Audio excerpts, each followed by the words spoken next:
Hello friends, welcome to study with smartness. दोस्तों, आज हम इस वीडियो में हुमायूं के बारे में देखेंगे। दोस्तों, हुमायूं मुग़ल वंश का सेकंड शासक था, जो कि बहुत इंपॉर्टेंट शासक है। इससे भी एग्ज़ाम में बहुत सारे एग्ज़ाम में क्वेश्चन पूछे गए हैं और आगे भी पूछे जाने के फुल चांस है। ठीक है, तो इस वीडियो को आप बड़े ध्यान से देखिएगा। इसमें हमने वो सारे फैक्टर इन्वॉल्व किए हैं और इसमें जो भी क्वेश्चन बन सकते थे हुमायूं से रिलेटेड, वो इसमें हमने सभी को इंक्लूड किया है। तो बस आपको एक काम करना है कि पूरा वीडियो आपको ध्यान से देखना है बस। ठीक है, तो बस ये आपको यही करना है। लेकिन दोस्तों, अगर अभी तक आपने इसके पहले वाले वीडियोस हैं जिसमें हमने दिल्ली सल्तनत और मुग़ल काल के जो बाबर के बारे में पढ़ा था, तो अगर आपने उन वीडियोस को नहीं देखा है तो प्लीज़ पहले उन वीडियोस को देखिए। क्योंकि दोस्तों, अगर आपको हिस्ट्री में अपनी पकड़ बनानी है तो आपको सबसे पहले चीज़ों को सीक्वेंस से जानना होगा। सीक्वेंस से जानने से ही आप हिस्ट्री में अपनी पकड़ बना सकते हैं और आपको चीज़ें लंबे टाइम तक याद रहेंगी। और दोस्तों, सीक्वेंस से पढ़ने से आपके कॉन्सेप्ट क्लियर रहते हैं। ठीक है, तो आपको किसी भी चीज़ को समझना है तो सबसे पहले अपने कॉन्सेप्ट को क्लियर करना होता है। ठीक है, तो चलिए दोस्तों स्टार्ट करते हैं। सबसे पहले इस वीडियो को, अगर आपने अभी तक इस चैनल को सब्सक्राइब नहीं किया है तो प्लीज़ चैनल को सब्सक्राइब कर लीजिए, जिससे कि आपको ऐसे ही वीडियोस आपको टाइम पर मिलते रहेंगे। ठीक है, तो स्टार्ट करते हैं। हुमायूं दोस्तों, इसका टाइम पीरियड हम 2 बार पढ़ेंगे, एक 1530 से 1540 और दूसरा 1555 से 1556। ठीक है, बात आती है दोस्तों बाबर। जो बाबर था उसके 4 पुत्र थे। पहला तो हुमायूं, सेकंड कमरान, थर्ड था अस्करी और फोर्थ था हिंदाल। दोस्तों, जब इसकी मृत्यु हो रही थी बाबर की, तो इसने अपने बड़े पुत्र हुमायूं को बुलाया और उसने कहा कि बेटा, यदि मैं नहीं बचता हूँ या मेरी मृत्यु हो जाती है तो उसके बाद तुम अपने भाइयों में कभी रंजिश से मत रखना और अपने भाइयों को बड़े प्यार से उसको सबसे आपस में बांट लेना, सब चीज़ें अच्छे सॉर्ट आउट करके रखना, सभी से अच्छे से रहना। तो हुमायूं उन बातों को याद रखता है और जब उनकी मृत्यु हो जाती है बाबर की, तो वह क्या करता है, अपने भाइयों में राज्य प्रशासन, जो राज शासन का जो क्षेत्र रहता है, वो अपने भाइयों में, चारों भाइयों में बांट लेता है। तो दोस्तों, वैसे में हुमायूं को दिल्ली एवं आगरा मिलता है और जो कमरान था उसको काबुल और कंधार का हिस्सा मिलता है और दोस्तों जो अस्करी था उसको संभल मिलता है और लास्ट जो छोटा था उसको मिलता है हिंदाल को अलवर। दोस्तों, इन सभी क्षेत्रों में, अलग अलग क्षेत्रों में उन चारों भाइयों का शासन था। ठीक है, तो दोस्तों अब बात करते हैं अपन हुमायूं के बारे में। हुमायूं दोस्तों, हुमायूं का जन्म 1508 ईस्वी में काबुल में हुआ था। ठीक है, काबुल में। और इस टाइम पर जब ये शासन में आया था तो दोस्तों महमूद लोदी, ये कहाँ का शासक था, ये बंगाल का था। दोस्तों, ये कौन था, इब्राहिम लोदी का भाई था। दोस्तों, जिसको बाबर ने हराया था, इब्राहिम लोदी वही लोदी है जो कि लोदी वंश का अंतिम शासक था। ठीक है, तो आपको ये याद रखना है। और यही पहला सुल्तान था जो कि युद्ध में लड़ते हुए मारा गया था। ठीक है, तो दोस्तों महमूद लोदी बंगाल का था और शेर खान दोस्तों ये बिहार का था। और दोस्तों इसके बाद जो नेक्स्ट है वह है बहादुर शाह। दोस्तों यह गुजरात का था। तो दोस्तों अब चलिए नेक्स्ट देख लेते हैं। जब हुमायूं शासन में आया तो इसने क्या क्या किया, कैसे किया, इससे जो इंपॉर्टेंट फैक्ट्स बन सकते हैं उन फैक्ट्स को आप देखते हैं। तो दोस्तों बात आती है सबसे पहले, इसने कालिंजर के किले पर आक्रमण किया। सबसे पहला आक्रमण था इसका कालिंजर के किले पर। ठीक है, उस समय यहाँ का राजा कौन था, प्रताप रुद्र देव। दोस्तों इस युद्ध को, कालिंजर के युद्ध को कालिंजर का युद्ध भी कहा जाता है और देवरा का युद्ध भी कहा जाता है। ठीक है, तो आपको याद रखना है कालिंजर का युद्ध और देवरा का युद्ध, जो कि हुआ था 1531 में। तो दोस्तों इस युद्ध में, कालिंजर के युद्ध में हुमायूं हार जाता है और रुद्र प्रताप जीत जाता है। ठीक है, दोस्तों इसके बाद ही 1531 में एक दूसरा युद्ध लड़ता है, जो कि लड़ता है दोहरिया का युद्ध। तो दोस्तों दोहरिया के युद्ध में लड़ता है, वह किससे लड़ता है, हुमायूं और महमूद लोदी के होता है, महमूद लोदी के बीच में होता है। दोस्तों महमूद लोदी इब्राहिम लोदी का भाई था। ठीक है, कि मध्य लड़ा गया और इस युद्ध में महमूद लोदी को पराजित कर उसकी हत्या कर दी जाती है, इसके द्वारा, हुमायूं के द्वारा। और अब बात होती है दोस्तों बिहार और बंगाल की। तो बिहार और बंगाल का शासक था दोस्तों शेर खान बन गया था, जो कि चुनारगढ़ के किले में रहता था और यह चुनारगढ़ है बिहार वाले हिस्से में। ठीक है, बिहार वाले में। चलिए नेक्स्ट देख लेते हैं। दोस्तों 1532 में हुमायूं ने चुनारगढ़ पर आक्रमण किया था, चुनारगढ़। ठीक है, और इसके बाद दोस्तों 1533 में हुमायूं ने बहादुर शाह को पराजित किया, जो कि था गुजरात का शासक था। ठीक है, गुजरात पर। तो बहादुर शाह को पराजित किया। इसके बाद बात आती है दोस्तों 1538, हुमायूं ने दोबारा चुनारगढ़ पर आक्रमण किया, जो कि किया था 1538 में। ठीक है, इसके बाद बात आती है 1539 की। दोस्तों यह इंपॉर्टेंट युद्ध है जो कि आपके एग्जाम में सबसे पूछा जाने वाला, हुमायूं से रिलेटेड यदि पूछा जाता है तो ये बस यही युद्ध पूछा जाता है। ठीक है, तो दोस्तों यह हुआ है 1539 से 64 का युद्ध हुमायूं और शेर खान के बीच। शेर खान की बात है, इस युद्ध में शेर खान ने हुमायूं को पराजित कर दिया।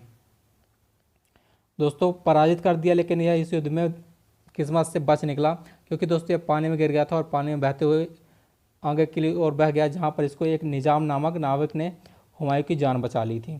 ठीक है, तो निजाम ने इसकी जान बचा ली थी। तो 64 का युद्ध जीतने के बाद यहाँ शेर खान ने अपने आप को शेर शाह की उपाधि दे दी थी।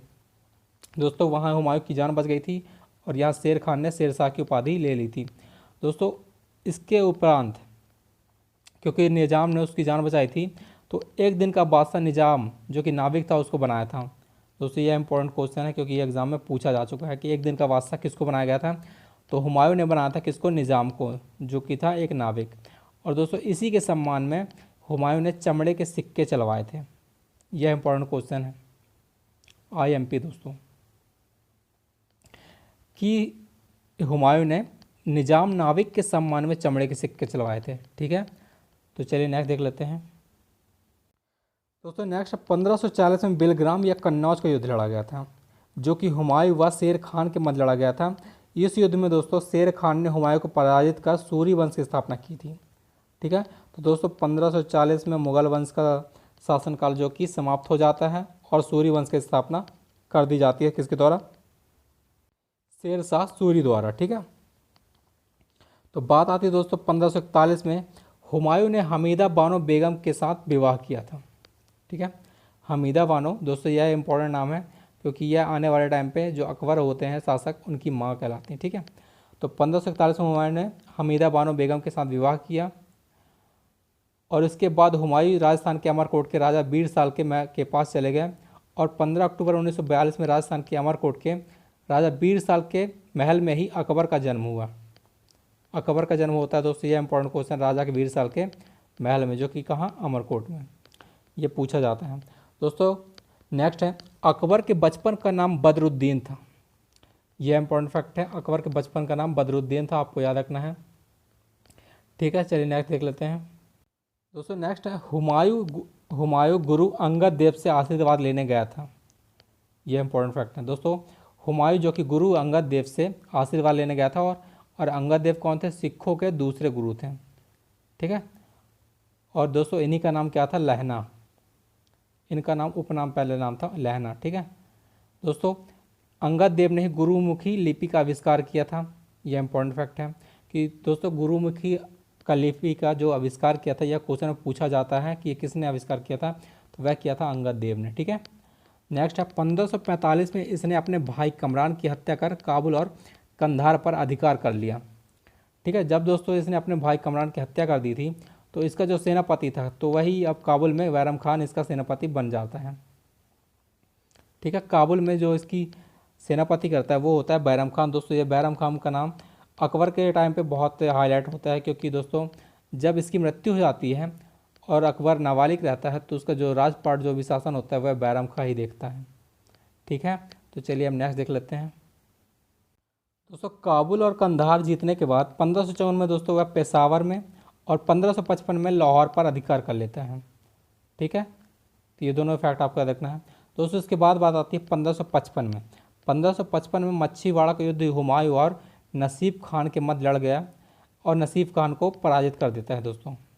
ठीक है, इसके बाद बात आती है 1555 में ही सरहिंद का युद्ध लड़ा जाता है, जो कि हुमायूं और सिकंदर सूरी के मध्य होता है। ठीक है, जिसमें सिकंदर सूरी को हुमायूं हरा देता है और दोबारा 1555 में मुगल वंश की स्थापना हो जाती है। ठीक है, दोबारा दोस्तों, तो ये चीज़ें आपको याद रखनी है। और दोस्तों 1556 में दिल्ली में पुस्तकालय की सीढ़ियों से गिरकर इसकी मृत्यु हो गई थी। तो ये दोस्तों बहुत इंपॉर्टेंट चीज़ है, ये पूछा जाता है कि सीढ़ियों से गिरकर किसकी मृत्यु हुई थी, किस शासक की, तो यह हुई थी हुमायूं की। दोस्तों बहुत ही अंधविश्वासी था, क्योंकि ये दोस्तों अपने सभी हाथों की उंगलियों में अंगूठियाँ पहनता था। ठीक है, तो आपको ये भी फैक्ट याद रखना है। और दोस्तों इससे एक और फैक्ट बनता है, पूछा जाता है कि यह दोस्तों ये इतना अंधविश्वासी था, मतलब इन सब चीज़ों में बहुत बिलीव करता था कि यह दोस्तों हर सातों के सातों दिन अपने अलग अलग रंग के कपड़े पहनता था। ठीक है, तो ये भी पूछा गया क्वेश्चन है कि 7 दिन अलग अलग रंग के कपड़े पहनने वाला शासक कौन था, तो वह था हुमायूं। ठीक है दोस्तों, नेक्स्ट देख लेते हैं इससे।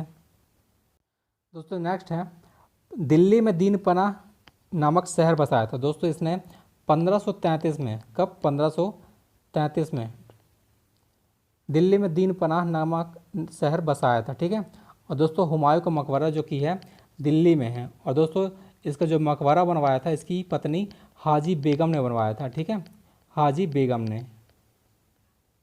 तो दोस्तों नेक्स्ट है, इसके मकबरे का निर्माण हाजी बेगम ने करवाया था।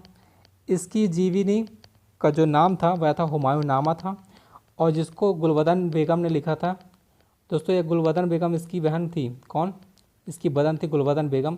दोस्तों जो गुलबदन बेगम ने यह इसके ऊपर हुमायूं नाम लिखा था, यह अकबर के कहने पर लिखा था। आपको ये चीज़ें नहीं मिलेंगी दोस्तों, मैं आपको बता रहा हूँ कि ये चीज़ें बहुत कम जगह लिखी होती हैं कि, लेकिन जो गुलबदन बेगम थी वो अकबर के कहने पर इसकी जीवनी लिखी थी। ठीक है, और इन्होंने जो जिस भाषा में लिखा था वह थी तुर्की भाषा में लिखा गया था। किस भाषा में, तुर्की भाषा में लिखा गया था। ठीक है दोस्तों, नेक्स्ट है, अफीम का आदी था।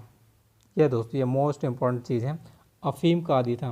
दोस्तों इसके बारे में एक स्टोरी है, मैं आपको बता रहा हूँ अफीम से रिलेटेड। अफीम से रिलेटेड दोस्तों, इसी अफीम की वजह से इसको मुग़ल काल में यह गद्दार भाई के नाम से जाना जाता था। ठीक है, किस लिए, अफीम की वजह से। कैसे दोस्तों, क्या था कि राजस्थान की रानी थी कर्णावती। दोस्तों राजस्थान की रानी कर्णावती ने शेरशाह सूरी के डर के कारण, शेरशाह सूरी जो उस टाइम पे उस पर आक्रमण करने वाला था, उसके डर के कारण वो हुमायूं को पत्र लिखती है कि भाई अपनी बहन की लाज बचाने के लिए रख लें और आप आकर चुनारगढ़ को बचा लें। क्योंकि दोस्तों शेर खान जब उस पर चुनारगढ़ में आक्रमण करने वाला था तब वह उसको पत्र लिखती है और उसके साथ ही राखी भी भेजती है। लेकिन हुमायूं सोचता है यार कि मैं जाऊँ कि नहीं जाऊँ, लेकिन वो सोचता है कि मुझे इतने सम्मान से बुलाया गया, मतलब अपनी लाज से बचाने के लिए, तो वो सोचता है कि ठीक है मैं जाता हूँ। लेकिन दोस्तों वह चल देता है, लेकिन रास्ते में ही क्या करता है कि वह अफीम का आदी था, तो रास्ते में ही वह अफीम खाता है, खा के आराम करने लग जाता है, और दोस्तों उसकी जो नींद लग जाती है नशे की धुन में, और उसको जब वह उठता है उसके बाद वह पहुंचता है तो उस टाइम पर वो बहुत देर हो चुकी होती है। इसलिए दोस्तों उसकी वजह से वह चुनारगढ़ पर शेरशाह सूरी का मतलब अधिकार हो जाता है, और वहाँ से इसका नाम गद्दार भाई पड़ जाता है। ठीक है, रानी कर्णावती ने उसको बुलाया था राजस्थान की। तो इसलिए दोस्तों आपको ये सारे फैक्ट्स याद रखने हैं। आई होप कि ये सारे फैक्ट्स आपको अच्छे लगे होंगे। दोस्तों इन सब से ही क्वेश्चन बनते हैं हुमायूं के संबंधित, और यदि आपको कोई भी कंसल्ट करना है तो आप आसानी से हमसे पूछ सकते हैं। कुछ यदि आपको कोई भी कन्फ्यूज़न हो या फिर कोई भी आपको डाउट हो तो ठीक है। तो चलिए दोस्तों मिलते हैं नेक्स्ट वीडियो में एक नेक्स्ट शासक के साथ, स्टोरी के साथ। तो चलिए दोस्तों, good night, thank you, thanks for watching.